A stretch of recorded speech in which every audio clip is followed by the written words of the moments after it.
to put the pedal to the floor.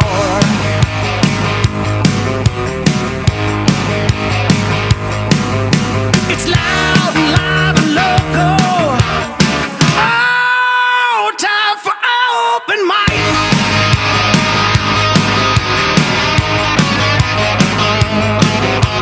TGIF and happy bracketology, everybody. We are loud, we are live, we are local on this fine Friday morning, 6 to 9:30 a.m. And every weekday you can hear us right here on FM 96.9 The Game, AM 740, HD 101.1-2.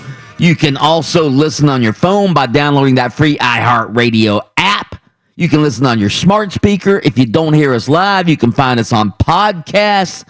Just look for Open Mic on Demand at 96.9 The Game, anywhere you find your podcast. You can also watch us on Twitter, on Twitch, and, of course, our preferred method, YouTube. Just go to YouTube, search for the Open Mic live stream, and you can see us live and in color. Welcome to Open Mic. I'm Mike Bianchi, the Bulldog sports columnist of the Orlando Sentinel, joined, as always, by that man right over there, Adam Reardon. He's the deceptive intellect. And, of course, Austin Pistolka. He is the Sultan of Sound.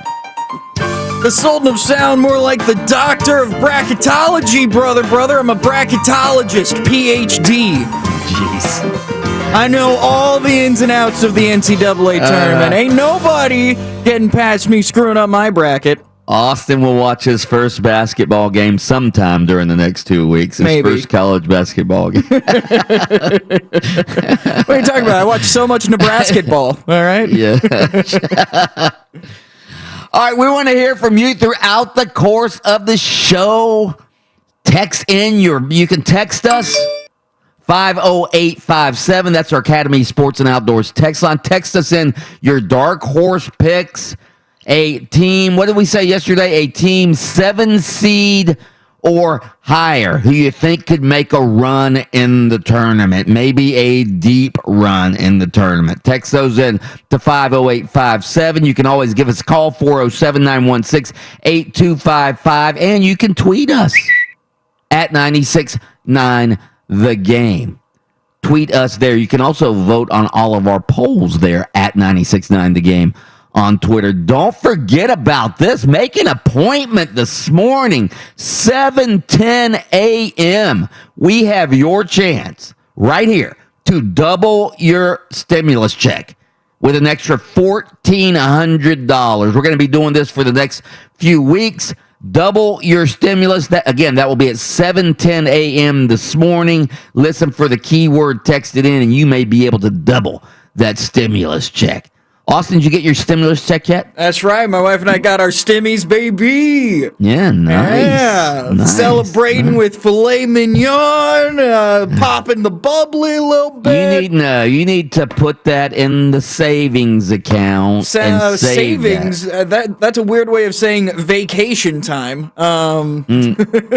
Save that for a rainy day. Nest egg that $2,800. Mike, all of 2020 was a rainy day. I'm spending a little bit of it. All right, we begin each show with the Open Mic early morning inspirational quote of the day. This comes from our favorite philosopher, the legendary Anonymous, who once said, and I quote, "Falling down is an accident. Staying down is a choice." End quote. So much inspiration. Wow. Anyone? Yeah, I would say, this is a Jim Valvano, don't give up, don't ever give up. I mean, you're going to get knocked down. Life is going to, serve you up some negative times, some tough times. But you have a choice. You can either stay down and go, woe is me. Wallow in your misery. Yeah, well, I want to be down. Yeah. Or you can what? You got a choice. You can get up. You can battle back. Sort of like you could turn that step into a step up. What was the one 2 days ago? Stepping stone, opportunity. You turn all in a state of mind. Yeah, something like that. It's sort of like. Remember when Apollo Creed? Remember the look on Apollo Creed's face when he knocked Rocky? He thought he knocked Rocky out. All right, thought he knocked him out, and Rocky got up, and Apollo Creed was like, what in the hell is going on here? This man should not be getting up. But Rock got up, and Apollo Creed. Yeah. The look on just that look on Apollo Creed's face should make you want to get back up because he was stunned. Anyway, all right, let's start. We got some NCAA first 4 games last night. Give me a little montage from last night, Sultan of Sound. Gilliam running the show for Texas Southern. Weathers on the bench with 3 personals. Step back 3, left of the circle. He drills it. Tipped by Wichita State, controlled by Sturts. Murphy, left wing, screams for it, gets it. 3-ball is good. Tramel Murphy. Carter rips it away for Norfolk State. Carter dribbling around Delp, going reverse side, scoops it in, off the window. Pretty shot from Devontae Carter. Controlled by Bernard. Feeds the driver, Riley, to the rim, and he jams! Then in stride, soar and dunk it home. There you have it. Austin, I should have given you a little guidance on this. All right, when we're doing the first 4 that nobody knows who the hell's playing or who the players are, just do the final calls. Just do the final calls. You said exciting highlights. Even then, it may be too much, to be honest with you. It's the first 4. I bet the final calls were more exciting than those calls. I think you might be wrong. Huh? Play me a final. Especially it depends on which play-by-play guy you got. If there was 13 that lost by 6, they're all Westwood. They're all Westwood 1 because the local play-by-play guys aren't doing the play-by-plays. They're all Westwood 1. Give me the Texas Southern, or give me the Drake. Give me Drake. Let me find it. See if you can find the Drake final call, because I think Drake went. Drake won an NCAA tournament game for the first time in 50 years last night. Okay. So give me the Drake final call. October's very own. Here you go. Yeah. Yesufu line right. First is on the way. No good. Rebound Wichita State. 5 seconds. Gilbert up the floor. 3 seconds. Gilbert for the win. A 3. Off the rim. A miss. And Drake celebrates. The Bulldogs do it. They win an NCAA tournament game for the first time in 50 years to the day. From down a dozen. See, if I would have used only those, this would have been a 2-minute montage of teams you don't care about. There you go. Instead, we got some play-by-play of players we've never heard of. Absolutely. What's the difference? Anyway. All right, so Drake wins last night. I believe you picked Drake. Did you not, Adam Merton? I picked Drake because he's a great rapper. Because he's a great rapper. I wasn't sure about Wichita State's freestyle game, but... So the big game in the first 4 was UCLA beats Michigan State. I don't know if I didn't watch the game. It was on too late for me last night. But Tom Izzo and one of his players, I saw the highlights. They were like going at it last night as they're going into the locker room at halftime.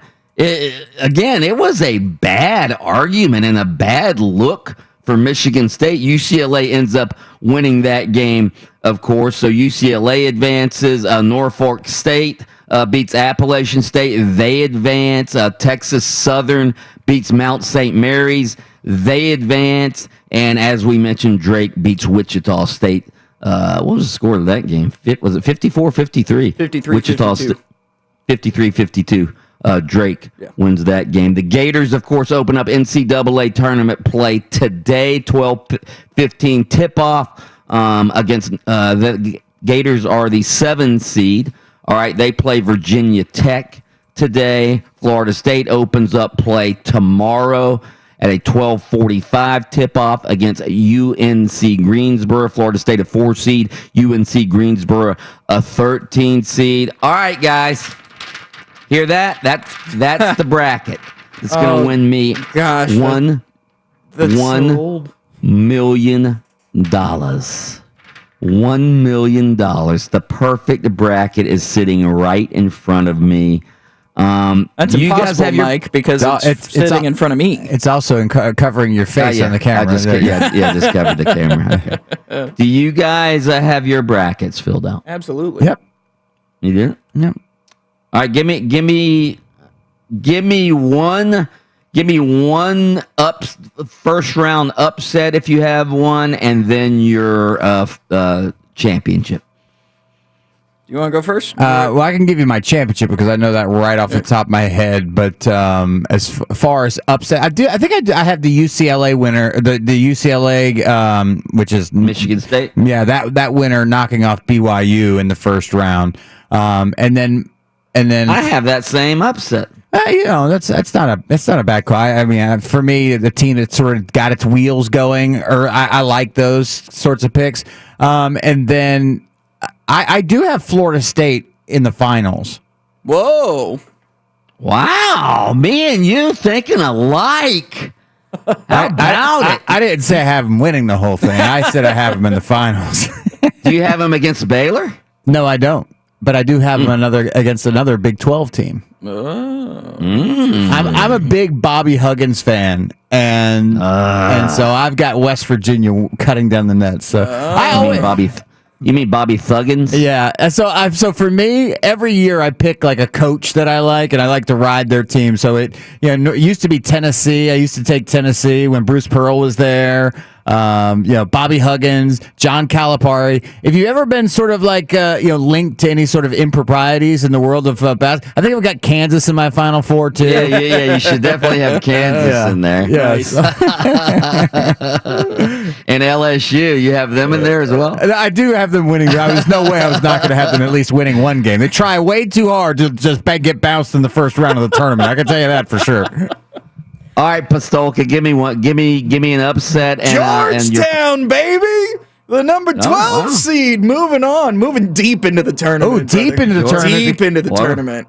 Okay. So Well, you know what that means. Yeah. Yeah, they're going to beat Florida State. That in is the second correct. round. That is correct. That's what I've got. Okay. I also have Georgetown winning in the first round. There you go. Attaboy. What? Gonzaga is my champ. Chalk. This guy. Yeah. What? Yeah. What? Boring. Boring. The first undefeated team in NCAA, not history, but that's true. in like 30, 40 years, something like that. Since It's Indiana. 1976. Yeah, long ass time. The record falls. I remember being a kid and watching UNLV go for it.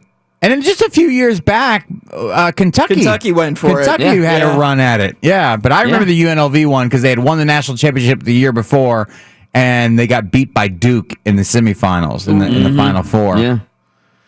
All right, straight ahead, we'll continue to talk about the NCAA tournament. The NFL has a big new TV deal. Also, it's National Let's Laugh Day. We'll get a spontaneous text question out of that next on Open Mic.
play and keep away and will dribble out the clock, and New York gets the win.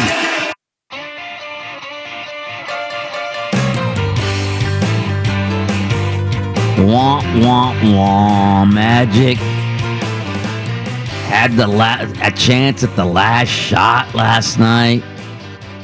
Had the ball down 94-93. Evan Fournier trying to get the ball to Vooch, and you just heard it. It was stolen by Reggie Bullock. Wah, wah, wah. 9 straight losses now for the Orlando Magic. 9 straight.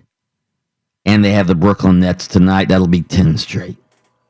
Wow. Have you seen their next 10 games? It might turn into a 19-game losing streak. I believe the Magic are tanking now. And again, not that they need to try to lose because they're not very good right now, obviously. Down with the ship! Tank season, baby! Yeah, I think they're tanking, and obviously the players on the court aren't tanking. They were trying to win last night. I don't think Evan Fournier intentionally tried to throw the ball to Reggie Bullock last night. The Magic were within a last shot of winning that game last night. So the players are obviously trying to win. The coaches are trying to win, but you know how tanking works. It's not the players and the coaches. It's sort of it's institutional tanking is what it is. And by that I mean, like last night, for instance, Terrence Ross didn't play, had a sore knee, so he was expected to play, and then he was a scratch like 30 minutes before the game. Usually if you're in a really trying to make the playoffs, you're in a playoff race, you're going to have your best players play with little nagging injuries. So, you're now I think the Magic are saying, hey, he's got a nagging injury, hold him out. You see what I'm saying? Got to rest up. Got to rest up for next season, Yeah, don't want him to get hurt, play it safe. Magic have a history of ligament problems, and we're just going to rest those ligaments for these games that really don't matter anymore. Yeah, and guys that are hurt, maybe they're out of the lineup longer than really they need to be, Here's the one problem with that, is that it puts a lot of stress on the guys that do come to work and stay in because they're playing more and more minutes. I know Vooch? that. Yeah, I do mean Vooch, our one all-star. He's the only one. He's the only one who plays every game. I've been calling for tanking for a long time, but I also want to save Vooch's knees, okay? Vooch doesn't jump up very high and land on those knees a lot. That's not Vooch's game, okay? Well, it's a good thing that he's 7 foot tall then, all right? He just has good footwork, according to most people. Solid Vooch base. has really good footwork. High basketball IQ. All right, so Austin, let's do a little spontaneous text question today. Oh, there it is. Spontaneous text question of the day. Okay, it is, what day did I say it was today? It's National Laugh Day. Let's Laugh Day. Yeah. National Let's Laugh Day. All right, so we have 2 text questions, obviously. We want you to text in your dark horse for making a deep run in the NCAA tournament, 7 seed or higher. Text those in to 50857 and text in something to make us laugh, whether it be a joke, something clever, a good joke. Chris Harry and we're going to have Chris Harry, Gators insider, Gator basketball insider on later. Chris Harry, makes me laugh every time with the retort school joke. All right? You guys ever heard the retort school joke? No. No, I have no idea what you're Okay, the retort school joke. And again, it's much better if you're in a bar setting where you can actually use a few curse words. All right, but the gist of the joke is this, all right? This guy is going to see his favorite stand-up comedian, all right? And he loves the stand-up comedian. So he gets a table, it's a little club. He gets a table right up front, invites his fiance. There you go. You got to go see this guy. He's so funny. So the stand-up comedian comes out and he's knocking him dead. telling jokes, and he sees the guy sitting up front there laughing, and then he points at the guy. He goes, "Are you a horse?" And the guy shakes his head, "No." "Are you an ass?" "No." "Then you must be a horse's ass." And everybody roars in the place. They're laughing and laughing. And the guy's like stunned. He's embarrassed that his favorite comedian has made him a laughing stock. So him and his fiance slink out. He loses his confidence. His fiance dumps him. He loses his job because he's just lost his confidence. And then he sees an ad in the paper one day for retort school. So he goes to 6 months, he goes to this retort school. Best comebacks, best lines for when somebody insults you. So he goes to this retort school. He graduates number 1 in his class at the retort school. All right. And sure enough, after he graduates, guess who's coming back to town? The comedian's coming back to town. Mm-hmm. So he gets the same table right up front. And he sits there. And the comedian comes out and he's knocking him dead again. Everybody's roaring. And then he sees the guy sitting up front. And he goes, "Sir, are you a horse?" Guy just shakes his head confidently. "No." "Are you an ass?" "No." "Then you must be a horse's ass." No. And everybody roars again. And the guy looks up and goes, "F you." I'm sorry, that's the whole joke? Yeah. This is this long build-up for a guy? Yeah. What? Yeah, okay. He went to retort school. Yeah, that was his retort. That was the retort. Goodness. Anyway, when Chris Harry tells it, it's a much better joke. So. Oh wow! Kind of reminds me a little bit about the aristocrats. You ever seen that? You know that you're familiar with that joke, right? Or no? No.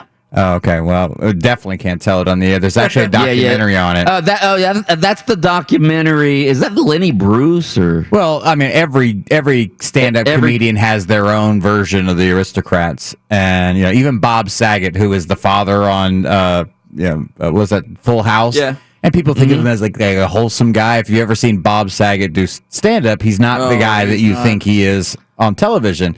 And he's got his version. Yeah, that's an old documentary. I always wanted to watch that, and I never did. It's pretty funny. It's pretty. Is that on Netflix? I don't know if it's on Netflix or not. But again, that is not for the.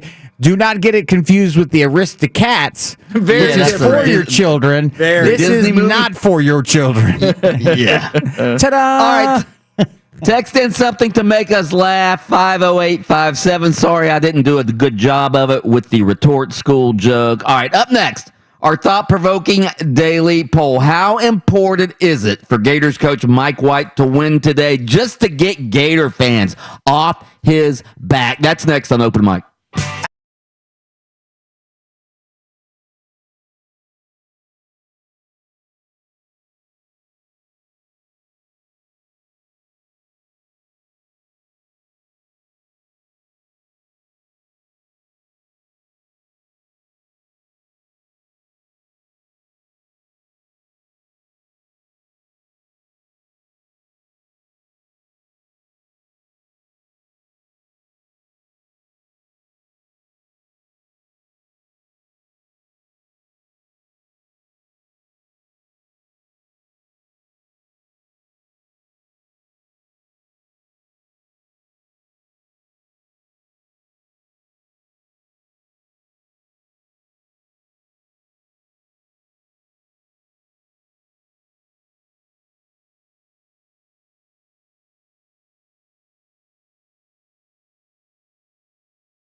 10-seeded Virginia Tech. The Gators are the 7 seed. The Gators have lost 3 of their last 4 games. Trey Mann, by the way, has been the man even during this little slow spot for the Gators. He's been averaging about 24 points per game over the last 4 games. He had a 30-point game during a loss to Tennessee in the SEC tournament. Odds makers deem this matchup about a pick'em. All right. The Gators, though, under Mike White, are 3-0 in first-round NCAA tournament games. All right. So history is on their side when it comes to the first round, and the Gators are the 7 seed. They're the higher seed, and as Adam so astutely said earlier this week, as long as you hold your seeding in the NCAA tournament, that's all fan bases should really expect, as long as you hold your seeding.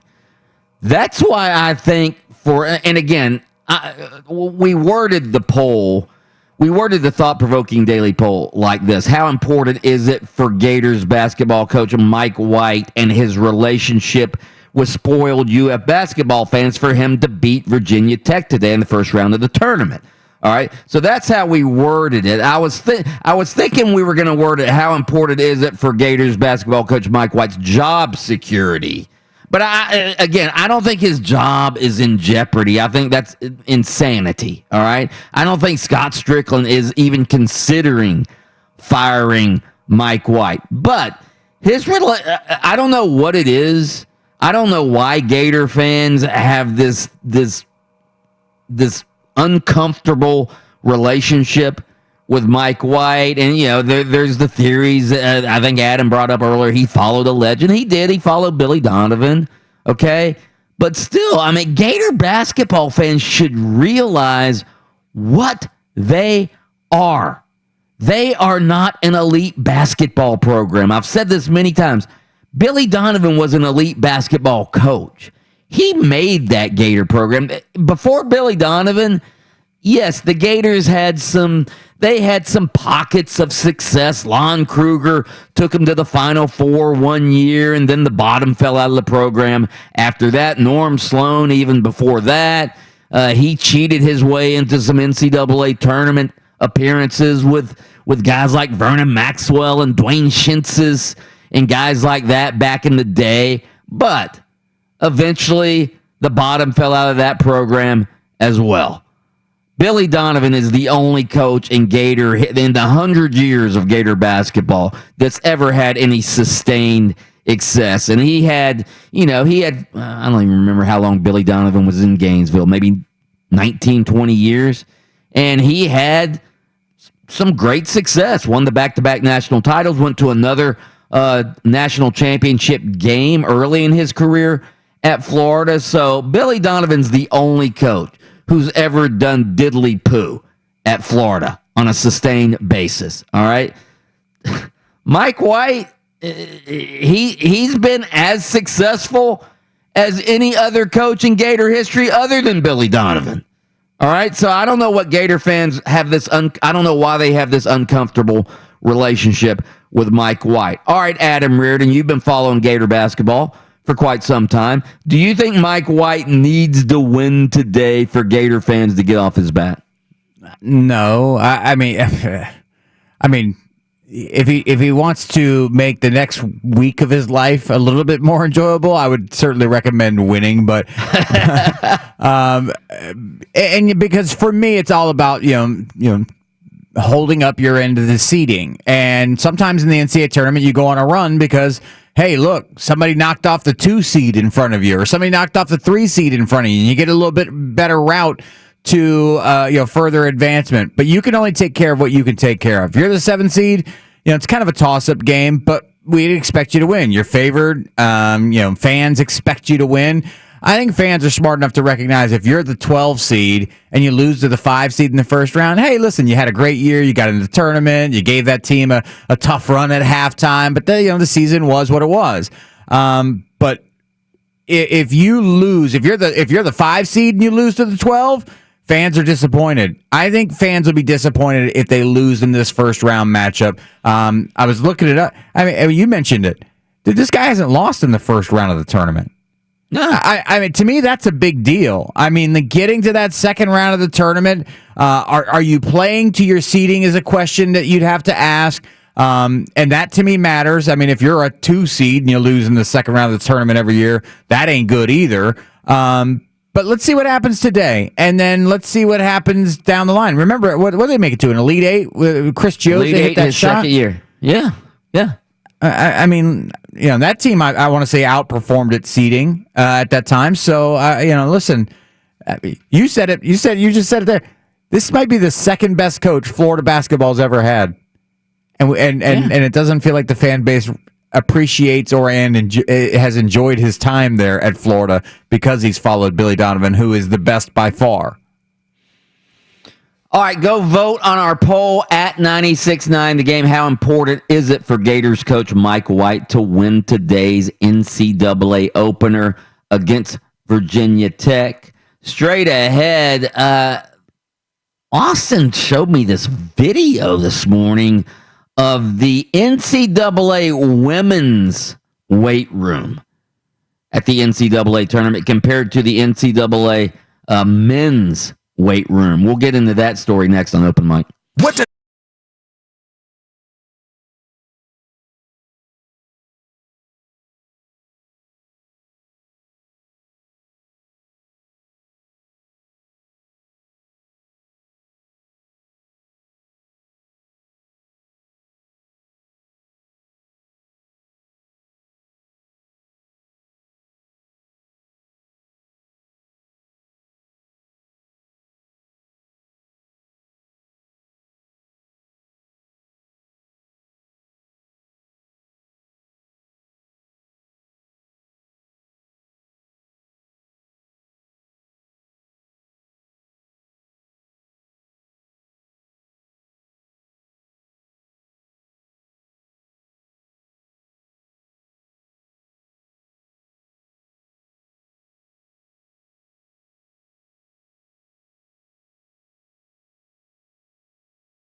Welcome back to Open Mic. Do not forget,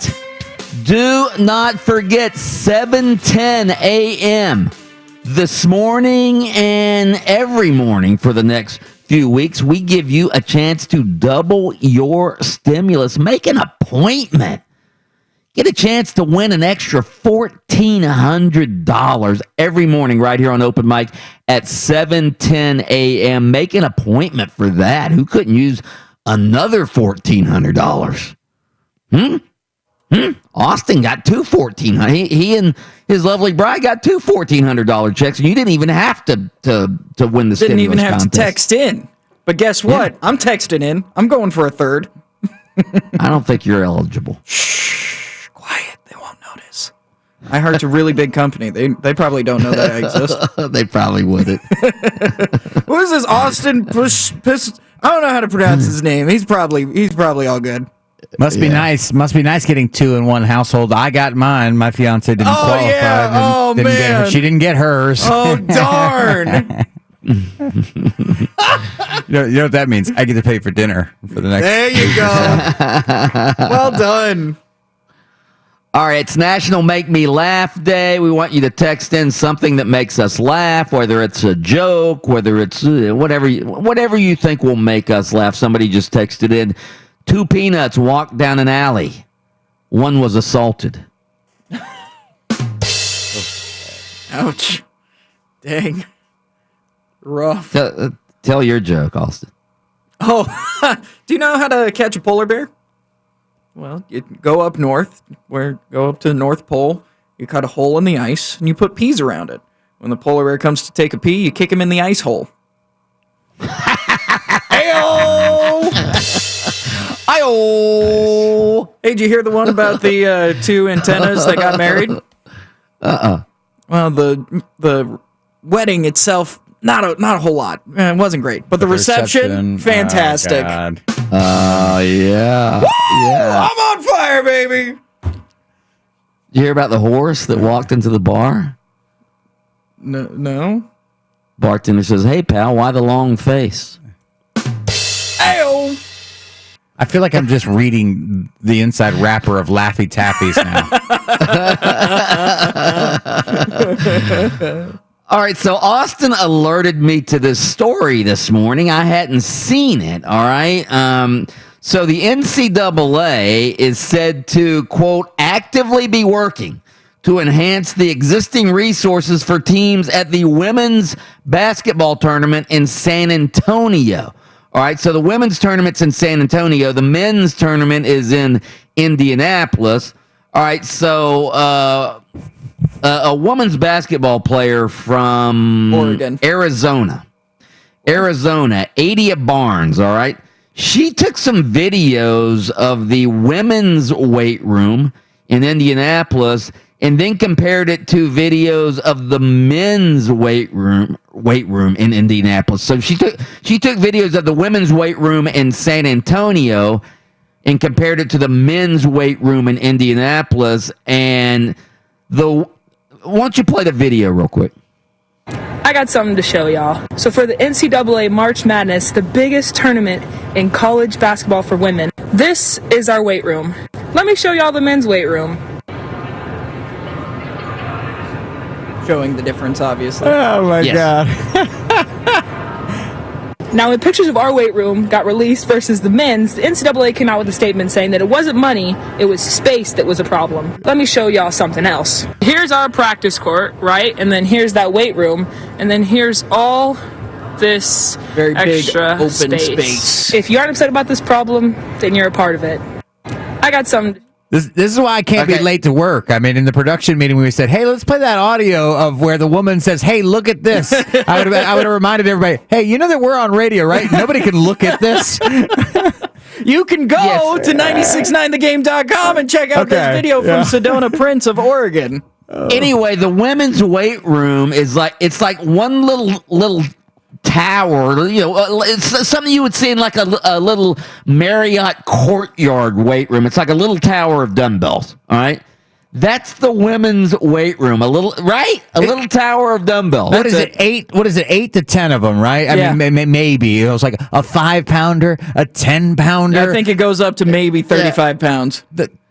Maybe. And then in the men's weight room, they showed it's like this expansive. They got all these different stations. It looks like a CrossFit competition's about to break out there. Yeah, absolutely. No, the women literally, amongst all the teams, have to share 10 dumbbells. Dumbbells, right? Yeah. And one basketball court, and then a whole big-ass room to use those dumbbells in. Well, she just was illustrating the fact that they said, hey, it's not that we didn't give you guys the money, it's just that we don't have the space. And the lady's like, that's BS. Here's the space. Mm-hmm. Right? And even famous players, Steph Curry picked up that tweet and then retweeted it to all his millions of followers going, come on, NCAA, get with it here. I mean, just a complete inadequacy of things for the women's side of the game that the men are clearly enjoying.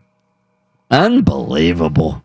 It's a bad look. It's a really bad look. Yeah, especially in today's age where, the gender equity and gender equality that's part of the movement right now. Good grief. The NCAA literally went, nah. As if women don't lift weights. What?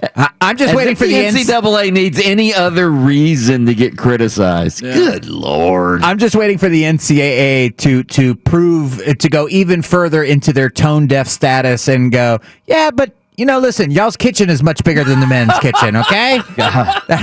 That's just the last thing for the NCAA. Absolutely. Just check that last box, NCAA, while you're at it. Go for it. Listen, I didn't realize the girls like to lift weights too as much as the men. These are athletes. It's what athletes do. Here's a little dumbbell for you. Oh, man, it's pathetic. I wish they would have just put a whole bunch of treadmills, like they've been like, women don't lift weights. They just go on runs. Ellipticals. You're right. Ellipticals, because that's lower impact. Right. Here's your Peloton bike. Oh, yeah. Oh, that's way too expensive for the NCAA. Are you kidding me? This weight room sponsored by Lululemon. Yeah. Not that I'm against that. No, of course Huge not. fan of the Lululemon. Wow. The NFL doesn't have any problems paying for its weight rooms. Did you see the new NFL TV deal? All right, so it's double its previous deal, more than $10 billion. That's $10 billion a season with the new rights agreement that was announced yesterday. $10 billion a season, which is split, of course, among all the teams. Do we have a calculator? Can we calculate how much each team gets from the $10 billion package? Here, one part of this I do not understand. You guys need to explain this to me, all right? I don't know what this Amazon Prime thing is, all right? But Amazon, I know what Amazon Prime, my daughter has Amazon Prime, and it means you get free delivery when you order something off of Amazon. Well, I'm reading the story here, and it says Amazon Prime has the new streaming service and exclusive rights to Thursday Night Football for the NFL. Does that mean you order Amazon Prime off of the computer and they deliver it to you without having to pay? No, it's a streaming app. Amazon Prime. It's where if you've watched Coming to America. You're joking, Mike. But I promise you this, because I know the demographics of our station, there are people out there right now that have no idea what Amazon Prime is, except for what you mentioned. Like, hey, I get free delivery, right, with Amazon Prime. My kids were telling me about it. There are people out there today that are going, well, how am I going to watch Thursday Night Football in the future? You've got to get a new TV, okay? Listen, if your TV weighs more than, 14 pounds, you got to get a new one if you want to watch football on Thursday nights. It's got to be something called a smart television. it's got to be able to support apps on it. And one of those apps on Thursday nights needs to be Amazon Prime, and then you can watch football on that evening. So Amazon Prime. So again, my daughter has Amazon Prime. I don't have it. All right. So you pay for Amazon Prime, right? Yeah, it's probably what? How much? What? Well, I think if you're an Amazon Prime, you get the television service. It's part of your Amazon Prime membership. Amazon Prime is $99 a year. So you have to pay $99 a year if you want to watch Thursday Night Football. Yeah, but with that, you'll also get free delivery of your goods when you order stuff. All of the Amazon Prime videos. I'd pay that. Yep. I'd definitely pay. I'd definitely pay $99 to get Thursday Night Football and to get the free delivery of Amazon. Tell you what, I definitely will borrow my mom's password for it. Absolutely. Yeah. Another example of Amazon taking over the world. Mm-hmm. Amazon is just taking over the world. By the way, you do the math on that because my calculator wouldn't go up to 10 billion, so I couldn't help you out with the other one. But you divide up that $99 for the 16 games you'll get on Thursday nights. That's $6.25 a game, and then you get the 2-day free delivery from Amazon. So it's a great deal, really, when you look at it. Yeah. So the agreement also keeps Sunday afternoon games on CBS and Fox, Sunday night games on NBC, and Monday night games on ESPN. ESPN, by the way, will have the ability now to flex some of the Monday night games so they don't get these stinky matchups. Usually they just have the Monday night schedule when the season begins, but now they'll have a chance to switch the games around and flex those games as well, which will be good. By the way, a little controversy with the NFL's new TV package. So USA Today printed a letter yesterday from the NAACP. They sent a letter to NFL Commissioner Roger Goodell, and this letter was dated March 9th. All right. And it urged the league not to negotiate a new TV deal with broadcast partner Fox. Why? Because according to this letter, the NAACP condemned Fox News for promoting, quote, hatred, bigotry, lies, and racism, end quote, and implored the league not to fund the network by signing a contract with its sister company. A little late on that letter, though. That letter came in a little too late, because the NFL announced the deal that Fox is part of yesterday. So let's pause for station identification. WYGM Orlando, WJRR HD2 Cocoa Beach. We are football. We are FM 96.9, The Game. What you reading there, honey? It's very exciting stuff, you see. It's the front page of the internet. Oh, it's time for the front page of the internet this morning. We start off on YouTube's trending page where two videos that are on... So this guy has two different channels. One is called George Not Found. One is called George Was Found. One is his main channel. One is his secondary channel where he uploads like behind-the-scenes content, that sort of stuff. He's a gamer, and he took on a weird challenge. The title of this video is Minecraft, but I put a t-shirt on every minute. He played for 100 minutes. So the entire video, which is 30 minutes long, is edited down to him just putting on t-shirt after t-shirt after t-shirt and just struggling to move. It's hysterical. But then the second video, so that video has 5.9 million views. The second video is George taking off all 100 shirts and the struggles that come with it. How many views does that have? 1.9 million. There's 1.9 million people that want to watch somebody put on shirts and take them off. Yeah, that is correct. 100 shirts. Mark Daniels just texted in, by the way, $296 million per NFL team. That salary cap's going to go way up. That salary cap's going way up in the future. But now we'll get into it at some point, but this is why New England has been spending a lot of money, apparently, because they knew the salary cap was going up. So they're $300 million per team without putting a fanny in the seats.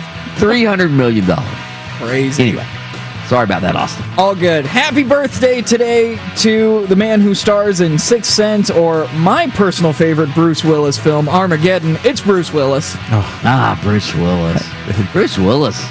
famous Bruce Willis. He's gotta be. Is he 70? Bruce Willis is probably 72. 66 years old. How about yeah, he's like Bruce Willis movies. You and I are young enough to remember, or old enough to remember Bruce Willis in Moonlighting. Yeah. Moonlighting? What is that? It was a TV show where he got his start. Yeah. All right. We got to mention Die Hard, though. I mean, of course. Come on now. Greatest Christmas movie ever. Except it's not a Christmas. Listed in Bruce Willis's like acting IMDb. It just says the Hard series, not the Die Hard series. The Hard series. It's in his college days. Don't click on that. Don't click on that. Don't click on that. Don't do it. So, a couple other things trending across Twitter and Reddit. The Snyder Cut of Justice League came out last night. The 4+ hour movie of a bad movie. It's weird. The reviews of it are good? Question mark? All of these people are people that will watch a 4-hour movie on a Thursday night. So, I don't know. Weird people watch this, and they're saying it's good, but other people say it's bad because it's 4+ hours. If you want to watch Batman and take on Superman and Justice League and all that sort of stuff, 4+ hour movie, good luck. It's the Snyder Cut. But this video has been making the rounds. I'm sure you've seen it. Maybe Mike hasn't. No, I haven't. So, have you... If I say the name Daphne, do you know who I... Have you know of this video? Scooby-Doo. No. So,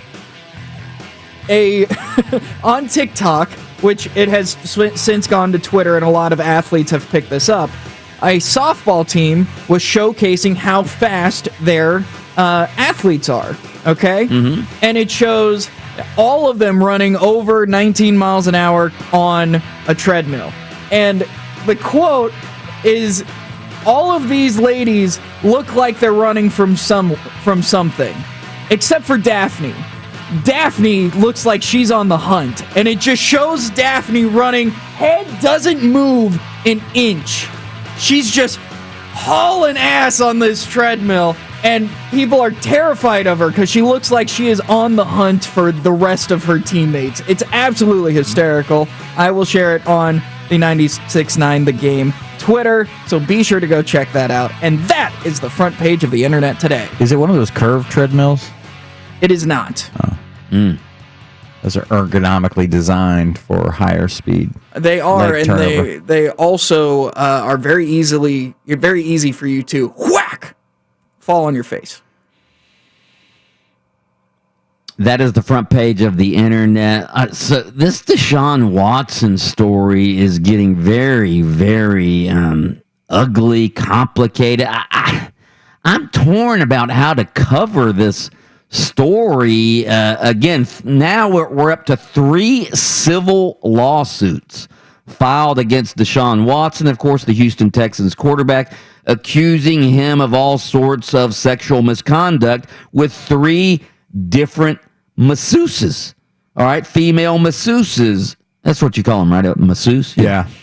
3 different female masseuses. Now, the latest lawsuit, all the lawsuits, by the way, filed by the same Houston attorney, Tony Busby. All right. The third one was filed yesterday. Again, these are 3 different masseuses, but the same lawyer. Busby said on Instagram Thursday, this is the lawyer quote, Watson's behavior is part of a disturbing pattern of preying on vulnerable women. That's what the lawsuit reads, all right? Watson responded on Twitter Tuesday night after Busby announced filing the first lawsuit, saying, quote, he rejected a baseless 6-figure settlement demand, end quote, and that this, quote, is about clearing my name, and I look forward to doing that. At the same time of his statement, Watson said he had not seen the first lawsuit and said, quote, I have never treated any woman with anything other than the utmost respect. Well, first of all, if you're Deshaun Watson, you might want to read the lawsuit. Okay, before you go commenting publicly on anything, that just goes without saying. You might want to read the lawsuit, but again, 3 different lawsuits. These are not criminal lawsuits; these are civil lawsuits. And we, during the OJ trial, and the aftermath of the OJ trial, we found out what the difference is between a criminal case and a civil case. Obviously, a civil case, the I don't know how to explain it. The preponderance of the evidence. Yeah. You don't have to. You got to just prove beyond. 51%. Basically, you just got to have just a small smidgen in the favor of the plaintiff in those cases, and you can be found guilty or liable for whatever damages they're seeking. Yeah. So again, and the difference between a civil case and a criminal case is filed by the government and is led by the prosecutor and the prosecuting attorney, and they're trying to get some sort of governmental penalty. A civil case is filed by a private attorney and a private party, and typically is looking for financial money. Looking for financial ramifications. So that's the difference in a civil and criminal case. And again, I don't even know what to say about this. I really don't, because again, it's a civil case, innocent until proven guilty, all of that stuff. I'm not going to sit here and rip Deshaun Watson, and I'm not going to sit here and question the women here. I'm just going to say, let's see how it plays out, because what are we supposed to say about this? What stance are we supposed to take on this? So I guess there's the facts, which are you've got women that are claiming that Deshaun Watson did something inappropriate while they were performing a service for him. So that's a fact. That's what they are claiming. That's what they are. Yes, that they are claiming this. Not that he actually did it. The other facts surrounding Deshaun Watson is he's unhappy in Houston, doesn't like it there, wants to be gone. Okay, that we know is a fact as well. Are they connected? Now this is where you get into conjecture and you get into like opinions and I something I read yesterday, conspiracy theories about the lawyer being a next door friend. neighbors with the owner. Yeah. I mean, and I don't know that to be true, but you and I clearly have read the same thing, or at least heard the same thing. Okay, but even if that were true, I mean, again, why would the Texans owner want this out there? All right, but what, to drive down the guy's trade value? I mean, come on, I'm not buying any of that. Right? To basically have no options for Deshaun Watson. Well, again, I think that's I've heard that rumor, and that it is out there that this guy is neighbors with the owner of the Houston Texans, but I'm not buying any of that conspiracy theory garbage. All right, straight ahead, we have a sound off, but first, listen up. We have your chance to double your stimulus.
Sound off music before we get to sound off. According to one of that, we were just talking about the lawyer who's filed the suits against Deshaun Watson being a neighbor of the Houston Texans owner. According to one of the lawyer's old Instagram posts, he is or was neighbors with former Texans owner Bob McNair. After McNair's death in 2018, his wife Janice assumed ownership of the franchise, with their son Cal taking over as CEO. So he could still be neighbors with the owner. We just don't know. Your family friends, at least.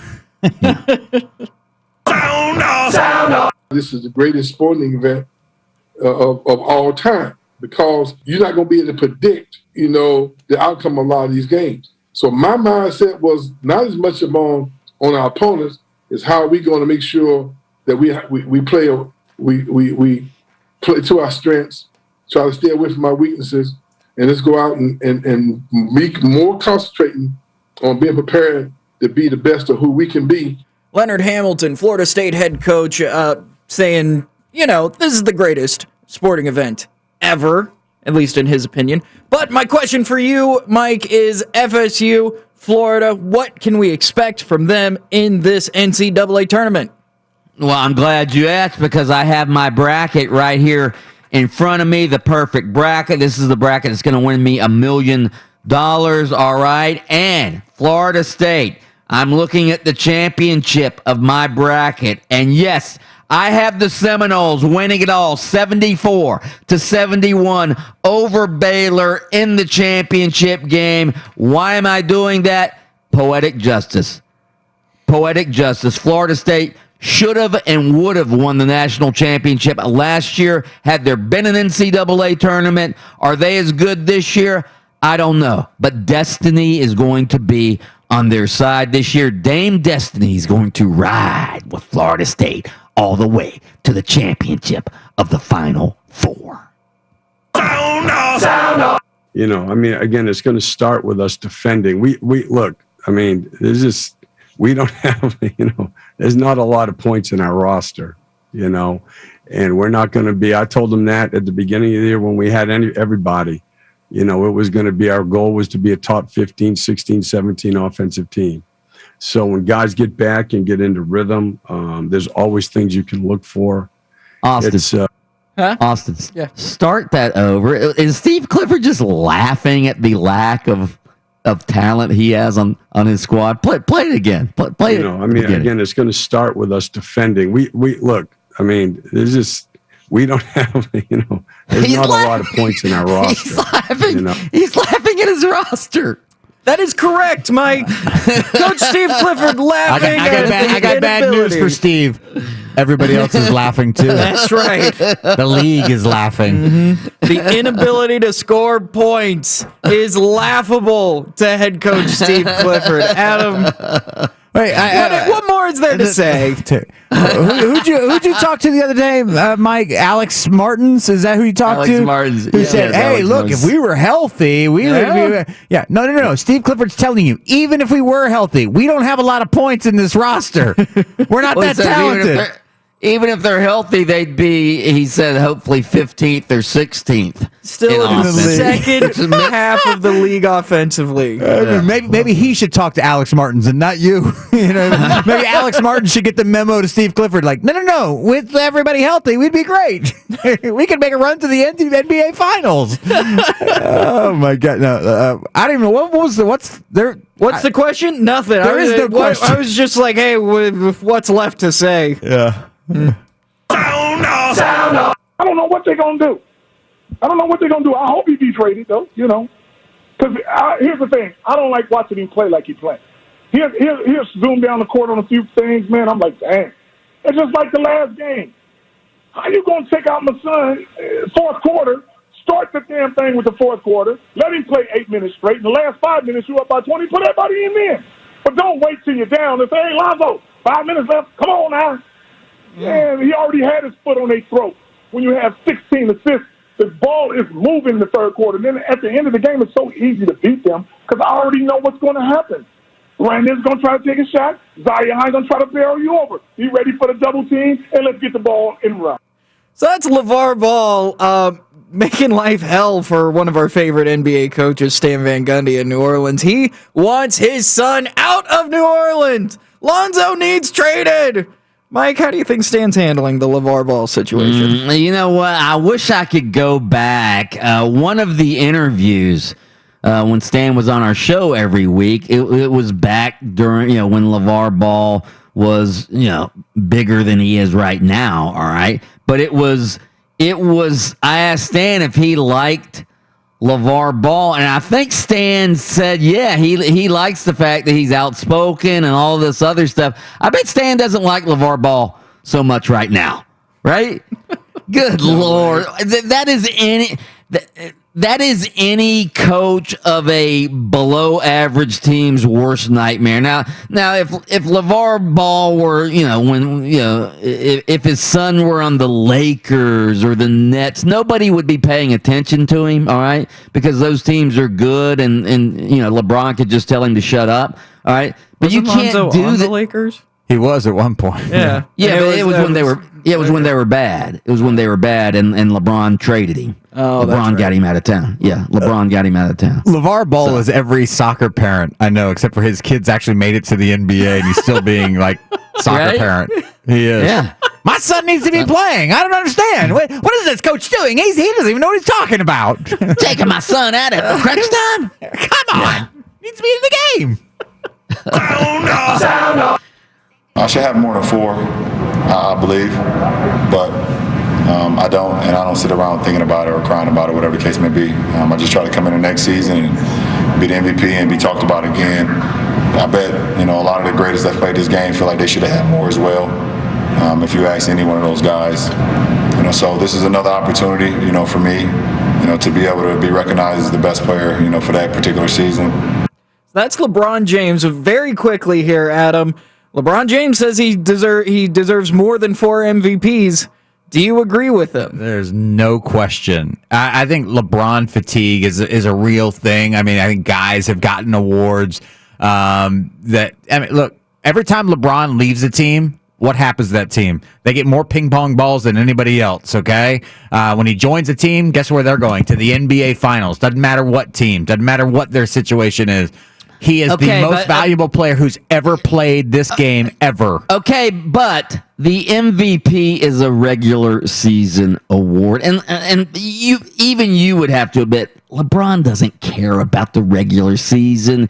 He load manages. He's always surrounded by other super.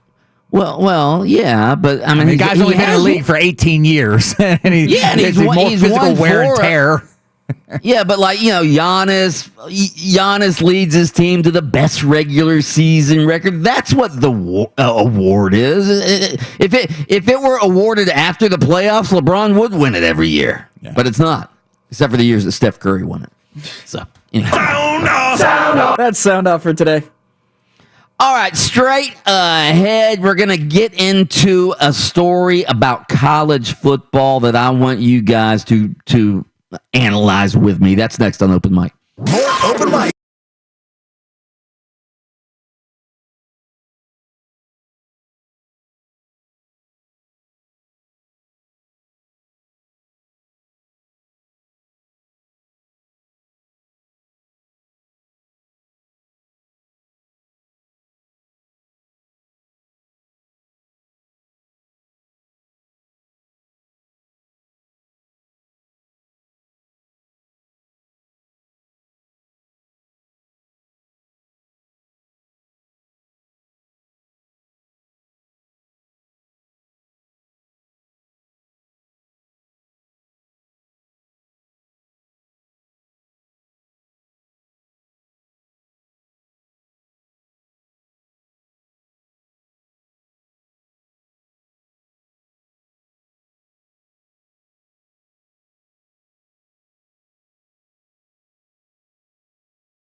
I heard Kravitz yesterday, Mr. Miami Dolphins fan, on In the Zone, when it was announced that the Dolphins were going to sign Houston Texans wide receiver Will Fuller.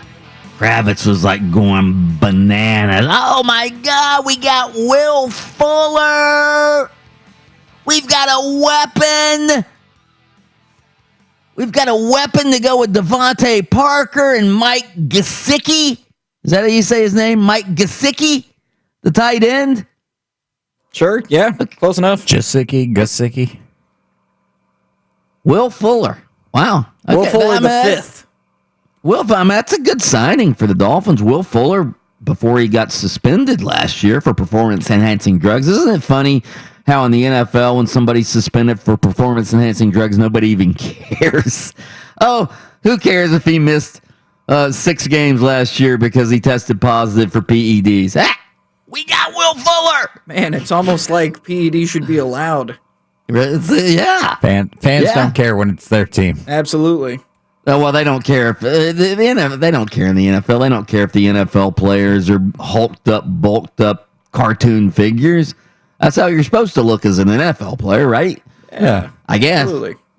But anyway, yeah. So Will Fuller going to the Dolphins. Jacoby Brissett also signing with the Miami Dolphins. Oh, watch out, Tua. Little homecoming for Jacoby Brissett. That's right. He's from South Florida. Went to high school. Where did he go to high school at? Jack Daniels. Whiskey? No. The head coach. Where is that? Dillard? I have no idea. Dillard High School. Maybe Fort Lauderdale. Yeah, maybe Fort Lauderdale. Dillard High School. Again, he spent a season or two with the Florida Gators during the Jeff Driscoll era. It was Jeff Driscoll and Jacoby Brissett battling for that starting quarterback job. Jeff Driscoll ended up winning it. Jacoby Brissett transferred. Where did he transfer to? NC State? NC State. Both guys ended up transferring. Remember, because Jeff Driscoll ended up at Louisiana Tech, and both guys in the NFL. Yeah. That was at the time Florida could not find a quarterback. They had 2 guys transfer out, put up big numbers at these other schools, and end up in the NFL. And Florida fans like, wait a minute. Well, these guys are on our roster. What happened? What happened was Will Muschamp was coaching him. That's what happened. That's back when they had Charlie Weiss as the offensive coordinator. Charlie Cheeseburger was coaching him as well. Crushing water coolers. Literally crushing water coolers. He used to sit on a water cooler at practice, and you'd look at that water cooler, and you could hear it going like, "Please, Jesus, get on me." Is that before he had the stomach staple surgery? God, I hope that wasn't the after photo. If that was the after photo, I don't know who did it, but they're probably out of business at this point. Didn't he have his stomach stapled? I think he did have some sort of bariatric, lap band or something like that. Yeah. So anyway, so good for the Dolphins. If I'm Jacoby Brissett, I would sign with the Dolphins because, again, you don't know what's going to happen with Tua, right? If Tua is pedestrian for the first 6 games of the season this year, don't think that they won't bench him. Well, yeah. You look at last year. I mean, heck, I think half that team in the locker room wanted Fitzpatrick back in the mix. Yeah. I want him back. Believe me, if Brissett shows a little something, and we've seen a little something from Brissett in his time in the NFL, if Tua isn't the guy through the first 6 games, I think the 6-game mark is probably what we're talking about here. If he's not the man, if he doesn't take a big, giant step forward, they're going to go to a guy with some decent NFL experience, and maybe that's the guy, at least in a stopgap, or they could end up hitting a home run. Yeah, in fact, if I were Jameis Winston, I mean, obviously the Saints were a natural for him because Drew Brees retired and he's going to have to compete with Taysom Hill for the starting job. But if there were another team to go to for Jameis Winston, I would have picked the Dolphins. Now, obviously the Saints would be my number 1 choice because they just lost their quarterback. But hell, if you're a backup quarterback, the Dolphins are a place to be because you're just not sure about Tua. You're just not sure. So, anyway, hey, real quick, we were just talking about LeBron James and the MVP and how many MVPs should he have won. So, there was a story earlier in the week. I think you were off on top secret assignment the day we discussed it.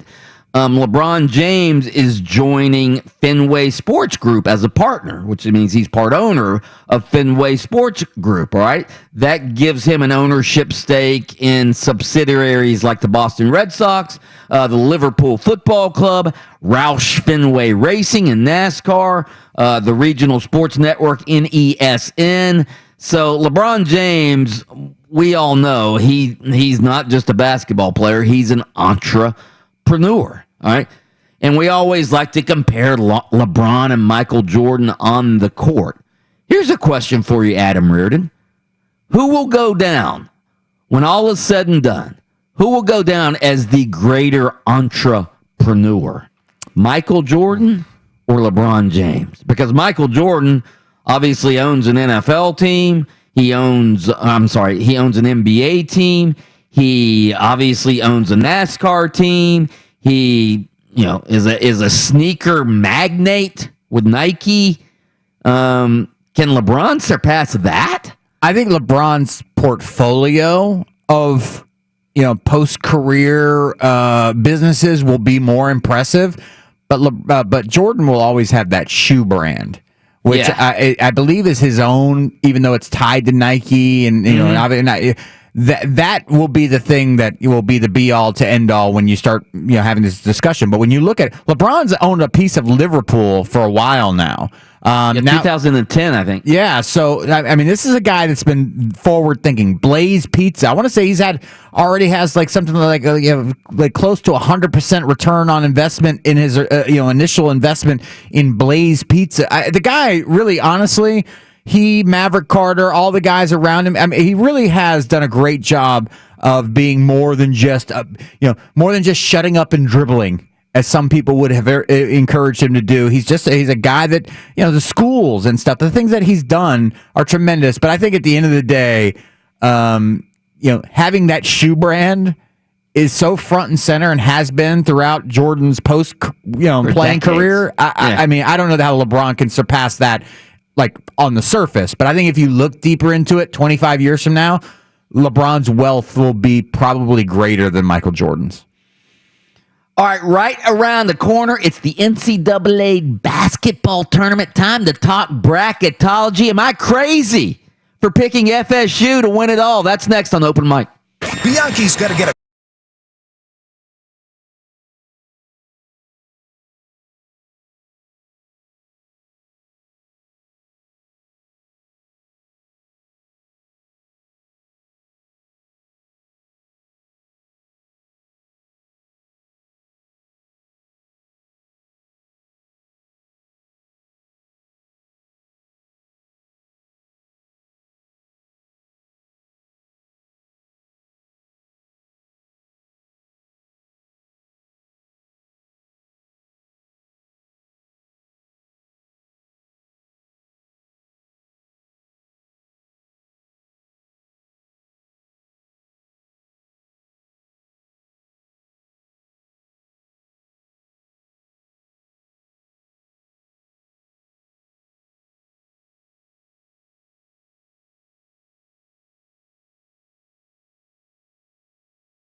Put the pedal to the floor.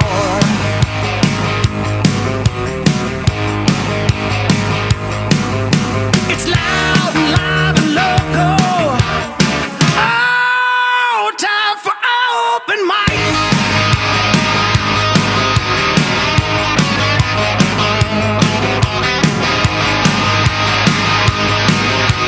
Welcome back to Open Mic. I'm Mike Bianchi, the Bulldog sports columnist of the Orlando Sentinel, joined as always by Adam Reardon, the deceptive intellect, Austin Pastolka, the Sultan of Sound.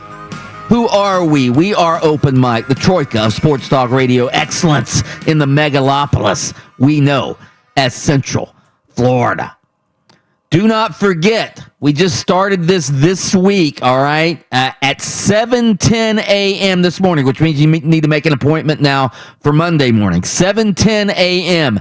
every morning for the next 2 weeks, we are giving you a chance to double your stimulus check. And if you didn't get a stimulus check, guess what?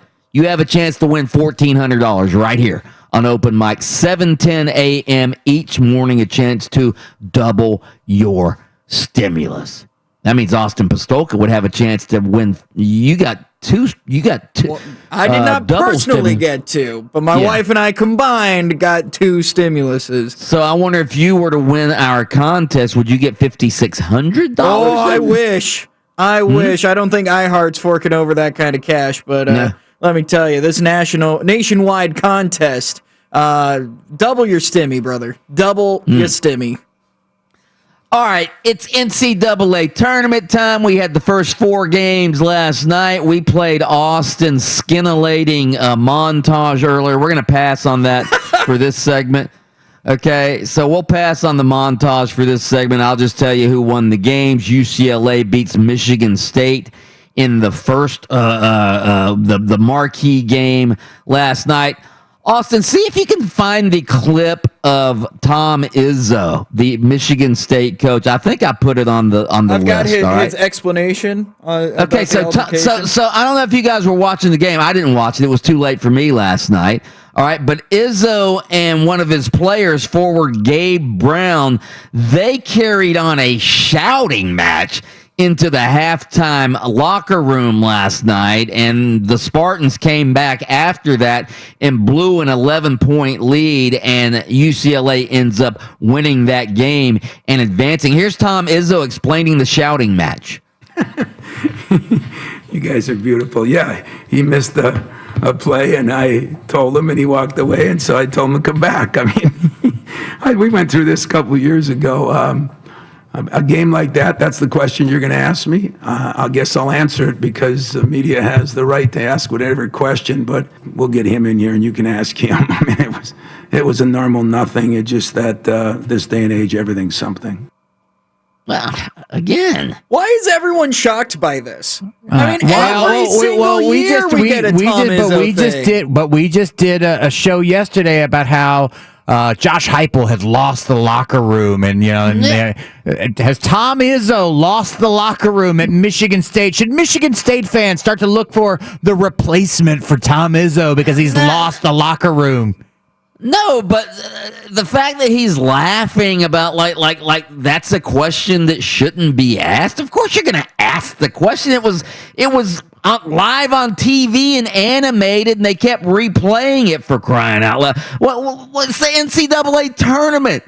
Everything's going to be magnified. What he thought he wasn't going to be asked about it?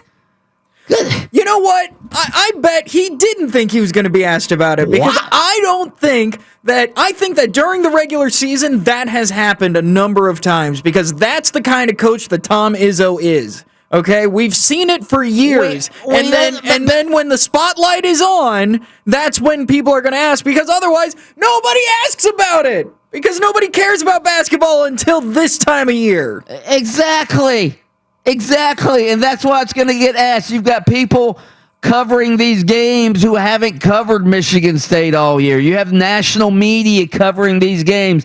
They don't know the backstory. I mean, they know Tom Izzo is a hard driving coach, and he often pushes his players to the lemon. He's old school and all of that, but still, Tom Izzo, the laugh that he's being asked about, I think that's laughable in the NCAA tournament. Did you say all push them to the lemon? Limit.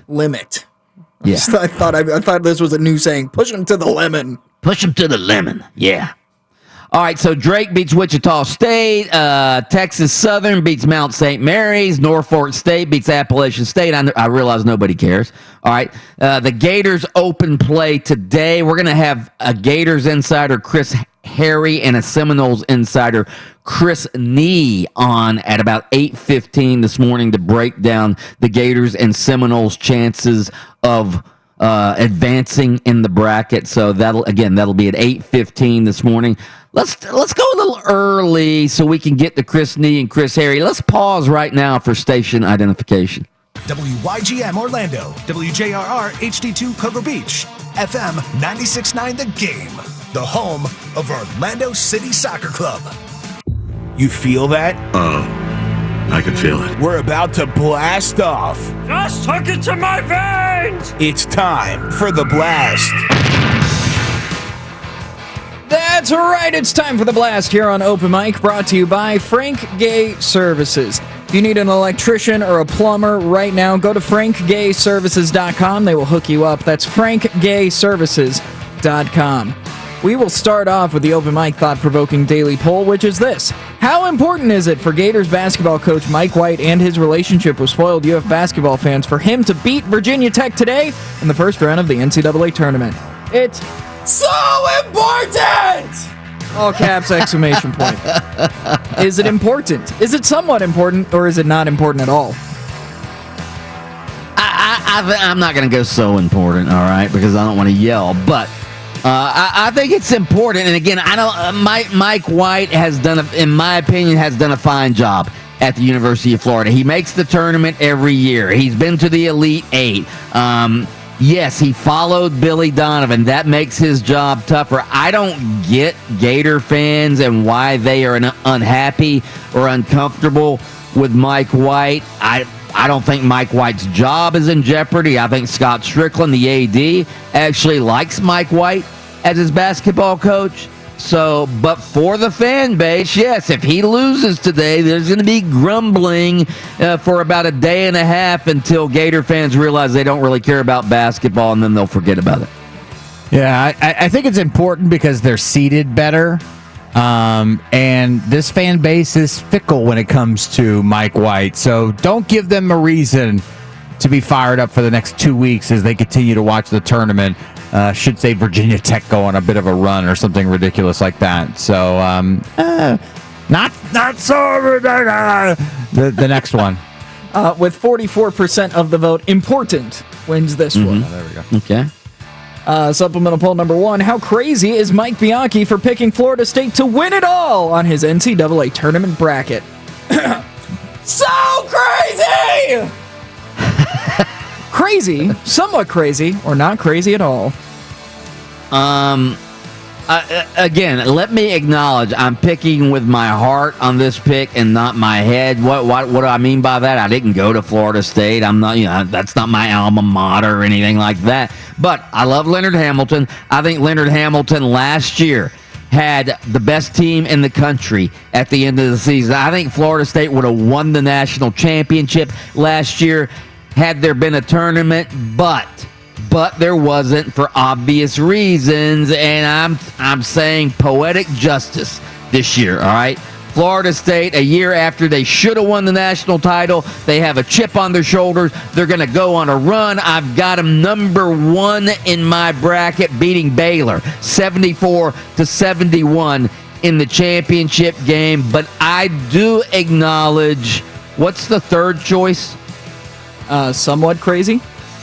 That I do acknowledge that it's somewhat crazy. I think the guy's absolutely out of his mind. No chance that they win the national championship because they lose in the championship game. Because that's where I've got him. I got to go to the championship game. Let me tell you, they're losing to Georgetown, baby, because Mike is so crazy! And the audience agrees. 34% of the vote says, so crazy! Good Lord. What? weirded out by my... You're going to go hoarse from yelling so much this morning. I am. Good thing I don't talk, Nick. Are you hoarse? Are you an ass? Are you a horse? Is that? Hey, Mike. That's what we call in the comedy business a callback. Nice. Well hey, done. when we get Chris Harry on later this morning, all right, I want you to guys to say that to him. When we come on, I want you guys to say, Chris, are you a horse? Are you an ass? I make no Then you must be a promises. horse. I'm not making any promises because that joke took 5 minutes of our 6-minute segment. Just that part, though. Okay. All right. Supplemental poll number 2. What percentage of FSU Gators and USCF football fans do you think actually pay close attention to their basketball teams? 100%, 75%, 50%, or 25%? Okay, here's what I want you to consider this, Adam Reardon. Everybody who has a football season ticket holder, we'll use Florida as an example. Say what do they have, like 40,000, 50,000 season tickets? Let's say 50,000. Of those 50,000 season ticket holders, how many do you think could name, besides Keontae Johnson because of what happened to him earlier this year, how many of those 50,000 do you think could name a player on the Gator basketball team? Okay, you said a player because they would Trey Mann, right? That's one. Yeah. I'll even throw Trey Mann in there. Well, I was going to say, if you would have said 2 to 3, then the number would drop exponentially. But I would say half the people, at least half the people, could name one player on your college basketball team.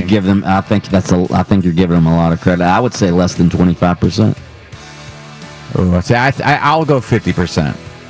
The audience says, with 45% of the vote, 50% actually pay close attention. Half.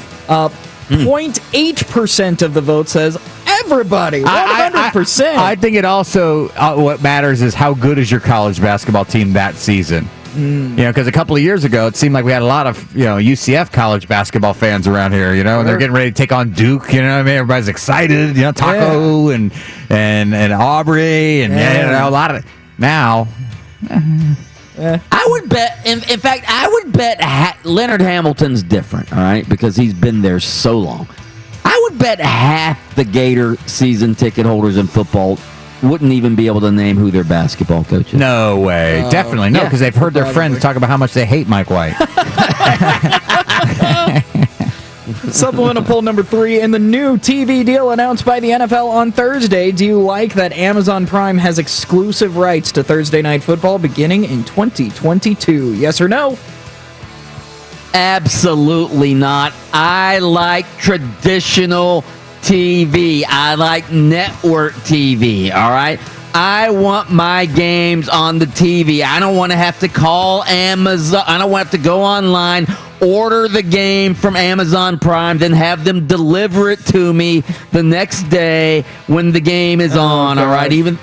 Yes. Yeah. I want real games on real TV. I don't want any of this streaming stuff, all right? I don't know how to get on the stream. I don't know where Amazon Prime... What channel is Amazon Prime on Spectrum Cable? Anybody know what channel? HDMI 3. Mike spoken like a true newspaper guy, let me tell you. Not even HDMI 3 anymore. It's built into the TV. The files are in the computer. What? So there's not a channel with Amazon Prime? No, it's its own streaming service. What? Yep. No, I want channels. I want real TV or real football games on real channels. I don't like it at all. Love it. Absolutely love it. If for nothing else, so I can watch people that are above Mike and I's age going, I don't know how to get this on it. This is this generation's version of people asking, me as a kid, how do you get that 12 to stop blinking on the VCR? I don't understand this thing. What does this thing do?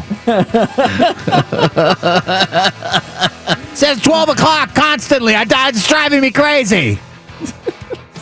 62% of the vote says no, they don't like it.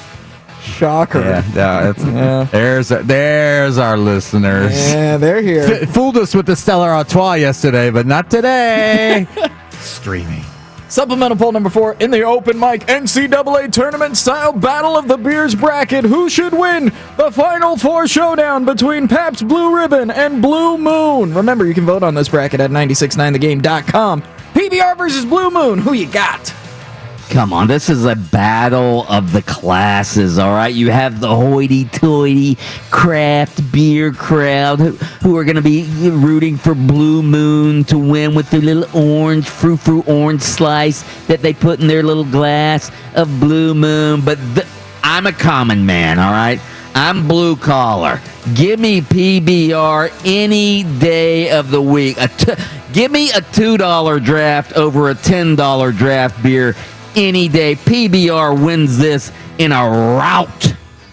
I'm not a beer drinker, but when I compare those two, you're telling me that one comes with vitamin C infused fruit, make me healthy. So it's sort of a healthy choice to drink that one beer because they're going to give you some fruit to go with it. Absolutely. Yeah. I mean, listen, I don't know how you turn. Listen, so if you're one of those people that bring your kids to the bar, you can actually have your beer and then like, hey, have this piece of fruit, kid. Get your kid drunk on the fruit. Which is weird because most people who drink Pabst Blue Ribbon probably bring their kids to bars. So it's kind of like a weird thing they should be doing the Blue Moon. It's so strange. 53% of the vote is going with Blue Moon. We're going to the moon, baby. Wow. And finally, the open mic Would You Rather poll. Would you rather only be able to speak in questions or only be able to speak in famous movie quotes? Wow. I'm going to... Now, caveat, would you have a catalog? Would you have a catalog in your mind of all movie quotes? Yeah, but they have to be famous ones. Like, when you say it, someone could reasonably go, oh, I know that movie. Like, I understand that reference. Reasonably. But you would be able to recall them in a conversation instantly. Right. You aren't, like, Googling. Like, okay. Oh, I'm going to go movie quotes. Movie quotes. Yeah? Yeah, what are you going to talk like Yoda for the rest of your life? Yeah. Maybe. See, you can go like that. Maybe. Hey, do you want to go to dinner? Yes. Close enough. 73% of the audience says famous movie quotes only. You want to go to dinner? Or would you like to go to dinner? See? It works out. What is this, Jeopardy? What is? That's right. All right. All right, straight ahead, we're going to break down Florida and Florida State's chances of advancing through the bracket with insiders who cover both teams. That's next on Open Mic. Whether you're drinking your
Man, Drake, versatile, great rapper, and they win an NCAA tournament game for the first time in 50 years as they beat Wichita State 53-52. All the first 4 games started the NCAA tournament last night, and now the real tournament starts. The Gators open up against Virginia Tech today.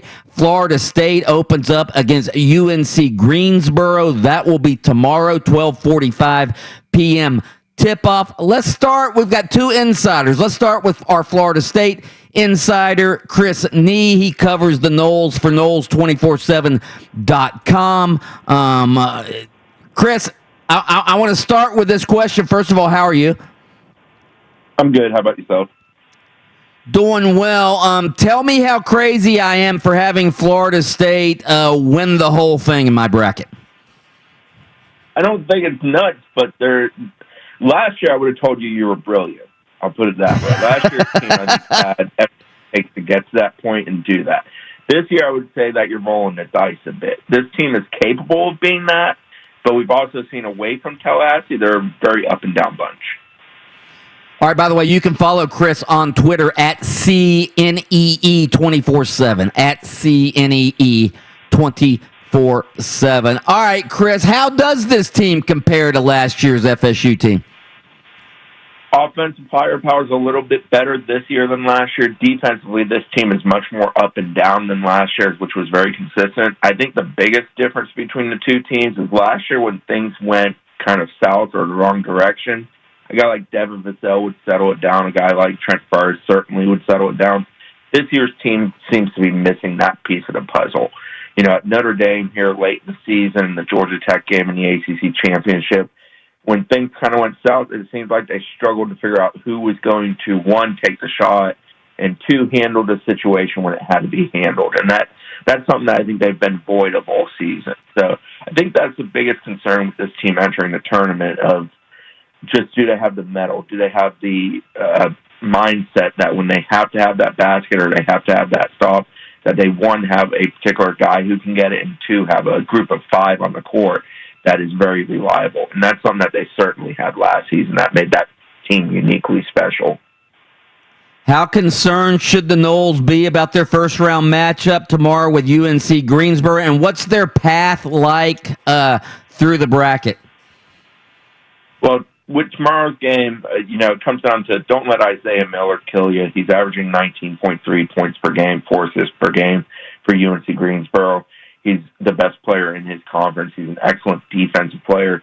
You can't let him kill you on both ends of the court. You can't let him fill it up on offense. On defense, you can't let him take the ball away. FSU's had some turnover issues here in recent games.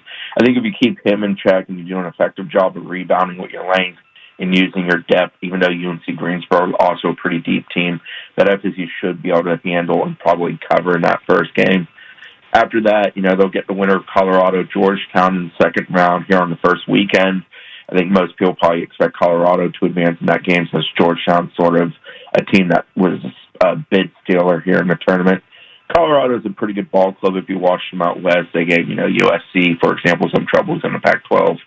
But FSU has a real shot there. I think the game that everybody has circled for FSU, if they're going to make some noise in this tournament advance, is the expectation that they probably face number 1 seed Michigan down the line here for a trip to the Final Four if they reach that point. That obviously would be a very, very interesting game. FSU and Michigan have some recent tournament history. Obviously, Michigan looks a little bit different than the last time they played because Juwan Howard's guiding the ship. But for FSU, the way they advance in this tournament is, 1, on offense, take care of the ball, quit turning it all over an average of 20 times like they have over the last handful of games, and defensively just show up. When FSU plays high-level defense, for example, first half of the Virginia game this year in Tallahassee, first half of the Louisville game at Louisville this year, when they play that level of defense, they can beat anybody in the country because their offensive firepower is so good that if they suppress the other team from having the ability to score, they're just going to outlast them. And especially with their depth, a comeback against them is not an easy achievement for the opposing team. Nobody covers FSU basketball better than Chris Nee. Again, check him out at Noles247.com. Chris, we appreciate it. Thank you. Take it easy, Mike. All right, let's talk to our Gators insider, another Chris, my good friend Chris Harry. Of course, he covers the Gator basketball team for FloridaGators.com. You can hit him up on Twitter at Gators. Chris, before we get started on Gator basketball, guys, what did I tell you guys to ask Chris Harry when we had him on? Hey, Chris, are you a horse? Are you an ass? He must be a horse's ass. Oh, got him. Hey, and right. it doesn't work nearly as good without Bianchi laughing in the background. You got to have the Ed McMahon. You got to have the Ed McMahon. I told it's national. It's National Make Me Laugh Day, and I told the retort school joke earlier with the preface that nobody tells this joke like Chris Harry does. So anyway. You can't tell the joke on the air, Mike. You can't tell. Well, I had to clean it up a little bit. Yeah. Okay. Yeah. All right. Yeah. I mean, we can say ass, we just can't say the F word, so I had to say F you. Okay. But hopefully you dragged it out and did the Shaggy Dog version of it and dragged it out and made your listeners sit there in traffic and go, where the hell is he going? Right? Yeah. No, definitely. He definitely did that. He even had his co-host sitting around going, where the hell is he going with this? I don't understand. I was scrolling on Twitter during this joke, man. That's great. All right, Chris. Obviously, the Gators open up play today, 12:15 tip-off. Virginia Tech, it's sort of a pick-em game. How's the matchup here? Well, Virginia Tech's a good team. They finished third in the ACC. They had a couple really good wins early on in the season. They won a bubble game up in Mohegan Sun against Villanova when they had all their players. Obviously, Villanova, a really good team. They beat the hell out of Virginia. I think they had something like a 22-0 run in a game against Virginia, which, of course, went on to win the ACC. Their really only bad loss was a loss to Pittsburgh, which is a sub-500 team in the Atlantic Coast Conference. But Mike Young is a really respected coach. He was fabulous in 17 years at Wofford. I think he went to 5 or 6 NCAA tournaments when he was there. A couple years ago, he had that team that went 30-5 and advanced in the NCAA tournament. They run really, really good stuff. They move the ball, they get it inside, and they do rotations, and they get you in disadvantageous 3-point situations. And that's something, Florida's defensive rotations haven't been good of late. And they could capitalize on it. So it's a 7-10 game, but like 7-10 games are 50-50 games. Florida was a 10 a couple years ago against Nevada. And I think Florida may have been a half point or a point favorite in that game and ended up beating Nevada. So, which was a 30-point team. So, 7-10, 8-9, those are toss-up games, and I certainly think this one's a toss-up game. How good is Trey Mann playing right now, and can he carry this Gator team? Well, I mean, he has carried the Gator team. His last 5 games, Mike, he's at 22.5 points a game. I think he's shooting 58% from the floor. Obviously, in the Tennessee game, which really wasn't a close game in the SEC tournament, he had 28 in the second half. I mean, you got to really be a man to get 28 points in the second half. But again, what else is around him? Okay. So Florida needs some help from some other guys. So you say, can he carry? I mean, he can only so far. Tyree Appleby, his backcourt mate, has been the next scoring option of late. He's at 12.5 points a game, I think, over the last 8 games, I think, but he's only shooting 36%. He was 3 of 13 in the last game. Now, Colin Castleton was the guy who stepped forward, one of your guys down there from DeLand, the transfer from Michigan. And midway through the season, everything was running through him, and he was shooting around 65% from the floor. He's at 48% from the floor, I think, over the last 9 games. He's got to do some better, got to score better inside, but also get more recognition when double teams come on him, because there's guys floating around open on the 3-point line. And really, the thing that's the person who's just an enigma is what's going on with Scotty Lewis. I mean, midway through the season, I think he was at 10.5 points, 4 rebounds a game.